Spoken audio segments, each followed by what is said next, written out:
So this is part 1 of becoming a stable empath. And I'm going to start this course with how to work with the root chakra. And for an unstable empath, and when I say unstable, I mean bombarded by sensation, lost in the environment, feeling in a painful way like you're a victim to other people's emotions, to feelings in the environment, to the weather. I speak all of this from experience. My path has been almost like the victimiest victim of all time to sovereignty. And so I'm going to tell you how I did it, what helped me psychologically, energetically, and I'm going to give you practical things that will actually help you now.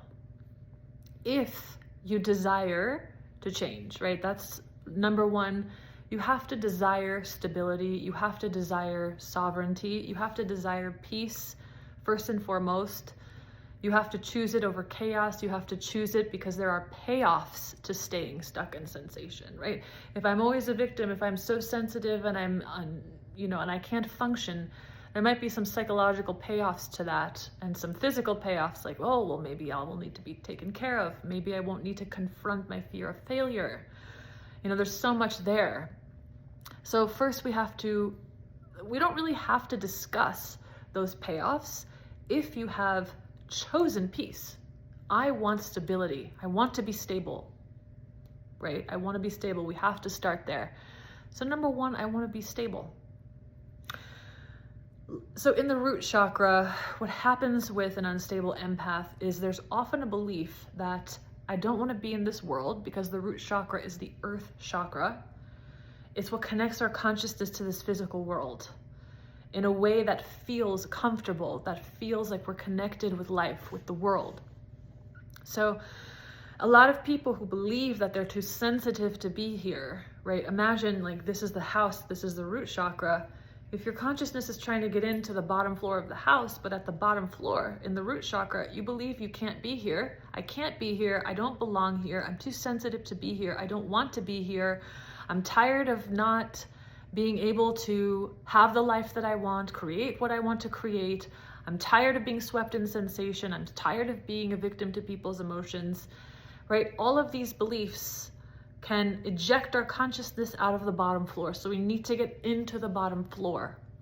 And 2 of the most powerful ways to get into the bottom floor, so to speak, are 1, to decide with energy, with amplitude, with conviction, I do want to be in this life. I want to be in this world, and I can create. I am a creator.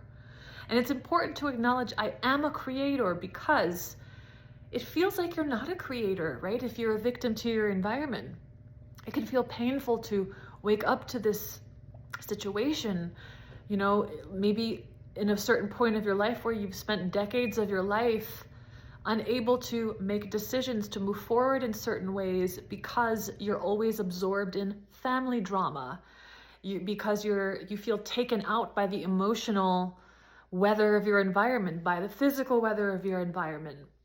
So first of all, we don't shame any of those things. This is not to say that we've ever been wrong. We've never been wrong. The only time to change is now. There's nothing to look back about. There's nothing to regret. We just feel grateful that we have the opportunity now to become stable empaths in this world and truly feel that gratitude. So we have to decide to be here. We have to decide that we want to be here. You have to say, I want to be in this world. I belong in this world, and I am not too sensitive for this world. And any other beliefs that you hear yourself saying that would eject you out of that chakra, any belief that disconnects you from oneness with the physical world, any ideas that you don't belong here, that you can't make it here, that you can't create here, that you don't have what it takes, that this planet is too chaotic and dark for you. Well, as long as you believe those things, your consciousness cannot get to the bottom floor, right?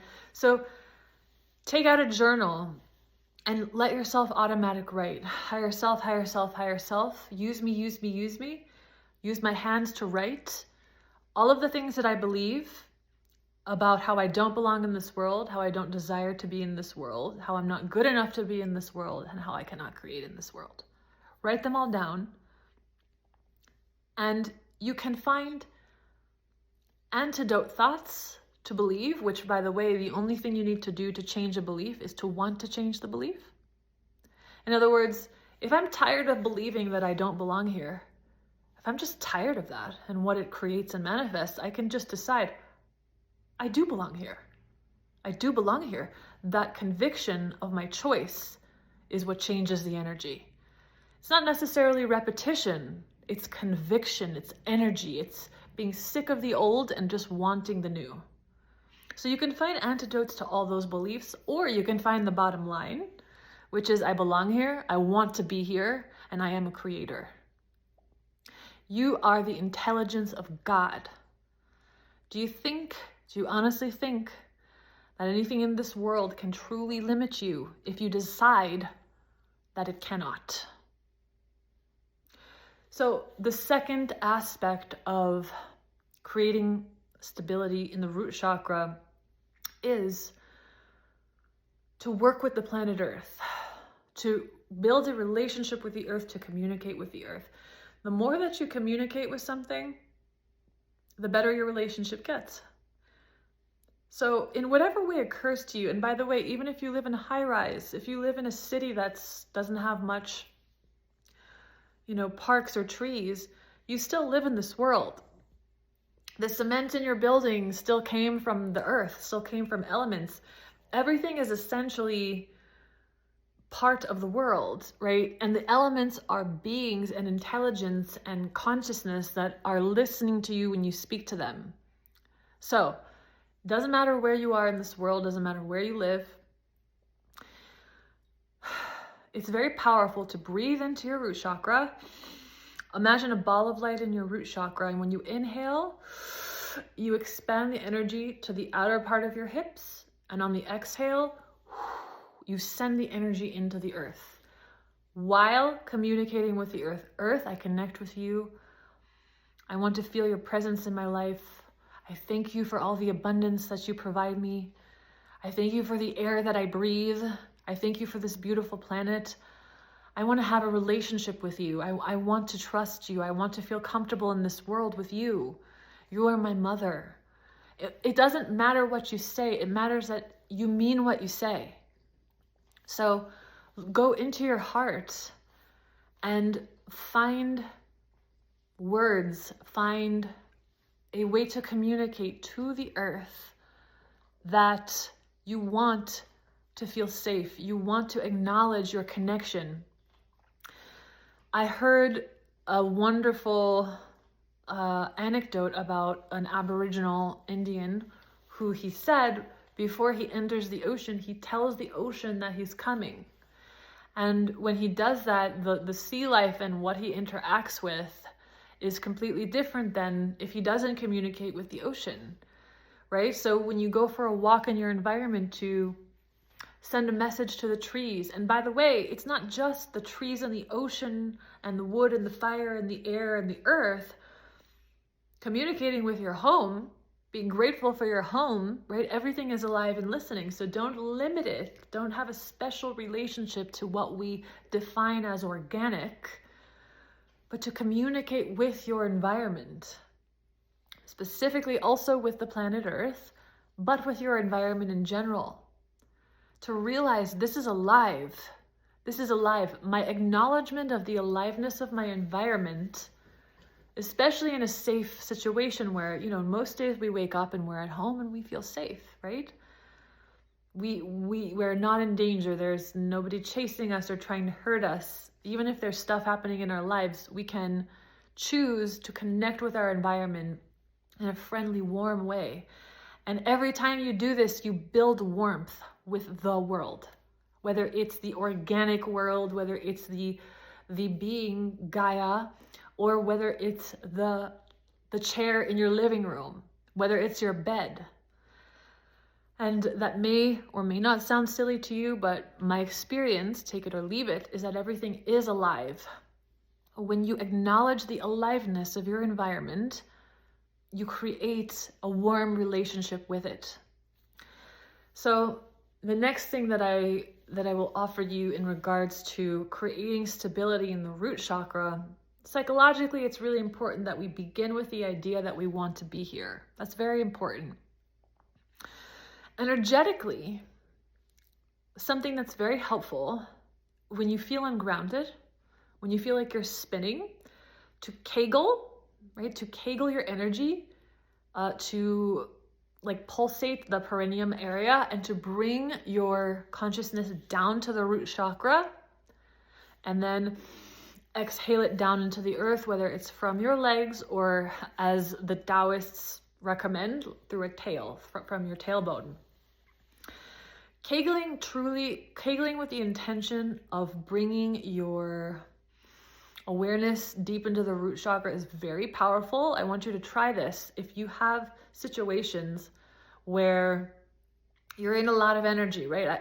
I was on an island, a very intense island. In fact, it's called the Intense Island. It has an active volcano and all kinds of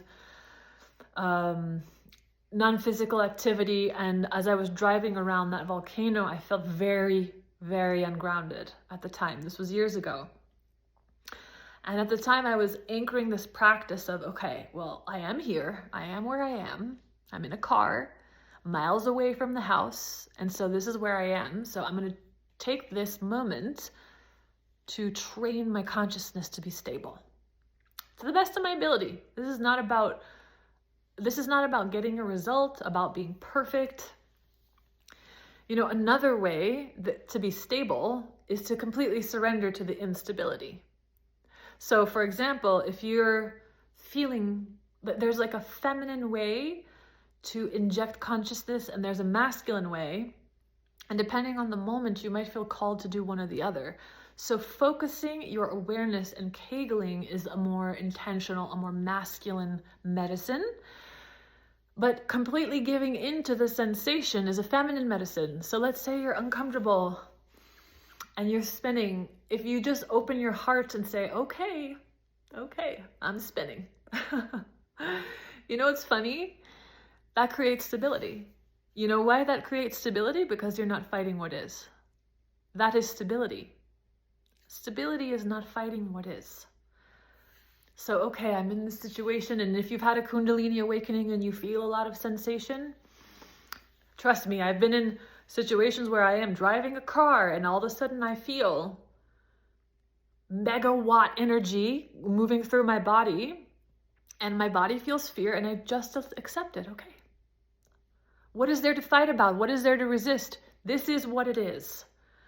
And you know what? Little by little, also, when you surrender to a sensation, instead of gripping against it and fearing it,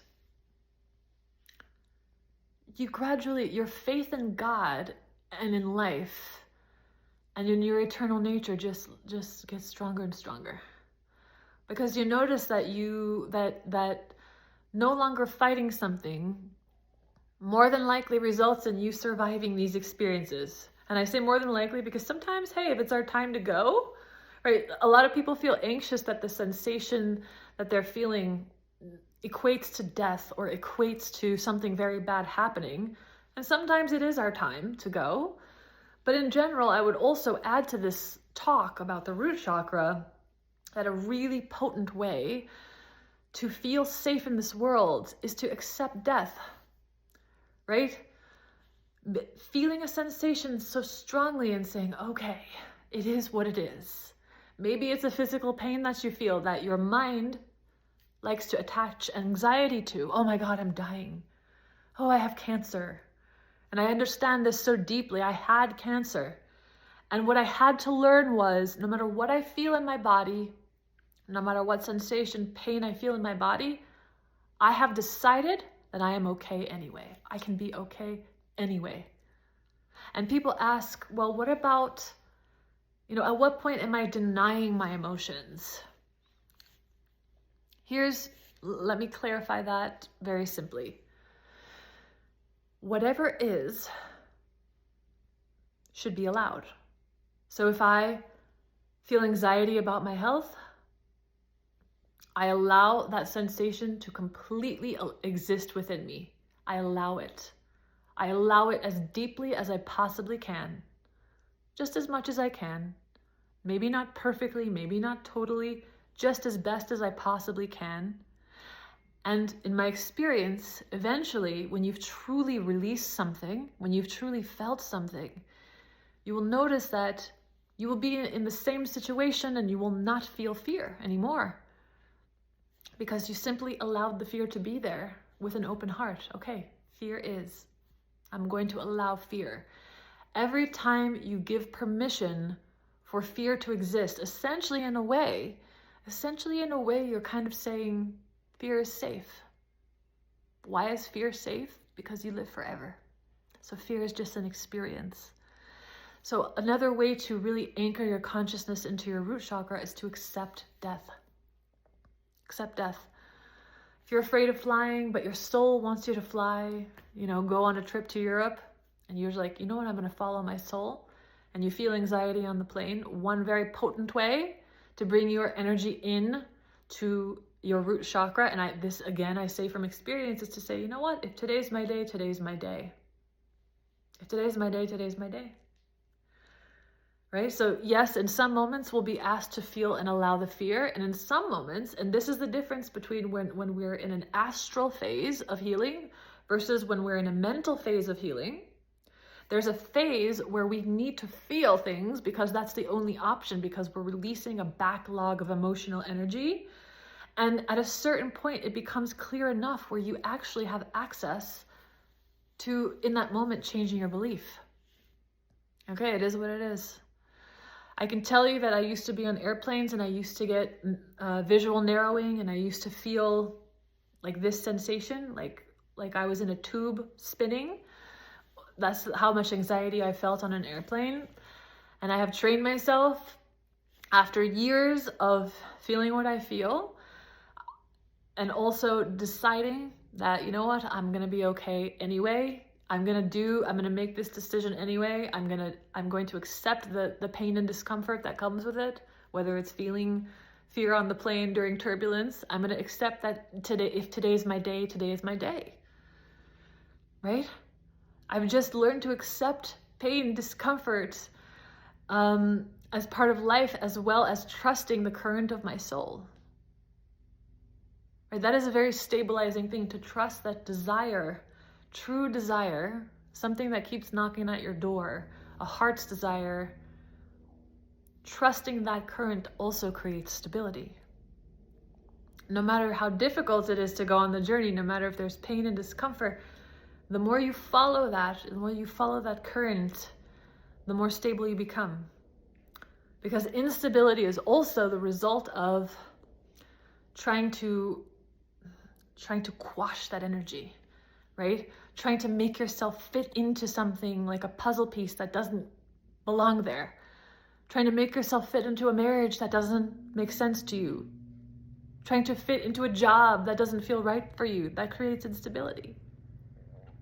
So to solve that, even if you don't make a decision now, even if you don't leave the relationship, even if you don't leave the job, to acknowledge, okay, I hear you. I hear you, desire.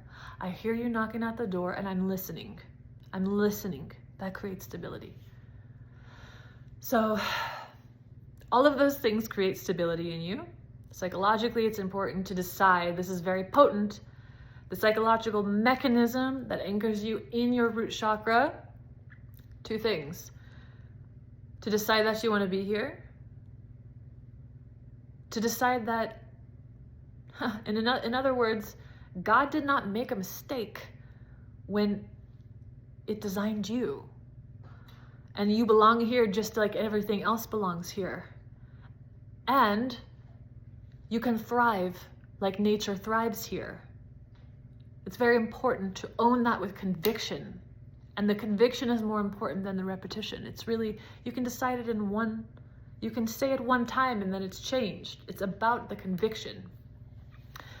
And then stabilizing your energy, practicing stability in any way that you can, whether it's kegling the energy and just deciding that you're going to feel stable, whether it's surrendering to an experience surrendering to an experience totally so that you're not fighting against it. All of these things create stability. So this is the end of lesson 1, and I will see you in my talk about the second chakra.